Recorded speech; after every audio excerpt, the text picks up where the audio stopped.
ඔන්න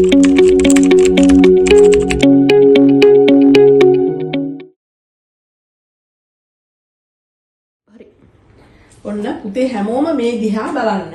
පැණිබීම 1L 500 ml පරිමාවක් ශිෂ්‍යයින් 6 දෙනෙකු අතර සමසේ බෙදන ලදී. එක් අයෙකුට ලැබුණු පැණිබීම පරිමාව කොපමණද? මේක තමයි ගැටලුව. දැන් අපි බලමු මේ 1L 500 ml කියන ප්‍රමාණයේ සේරම මිලිලීටර වලින් කොච්චරක් තියෙනවද කියලා බලමු. ලීටර එකක් කියන්නේ මිලිලීටර 1000යි.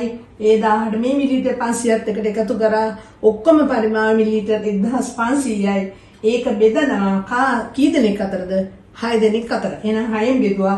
එකට 6 ඒව නෑ. 15ට 6 වරක් 2යි, 6 වරක් 2 12යි. හරියටම මේ 5 කෙලින් 2 ලියන්න ඕන. 5න් 2ක් අඩු කළා 3යි. මේ බිඳුව ගන්නවා 30ට 6 වරක් 5යි. 6 වරක් 5 30යි. අඩු කළා බිඳුවයි. බිඳුවයි. එහෙනම් පිළිතුර තමයි 250 ml. එහෙම නැත්නම් මිලිලීටර 250යි. ඒත් අපි සංකේතය දාන්නත් ඕන සිම්පල් අකුරු වලින්. පැහැදිලි පුතාලට?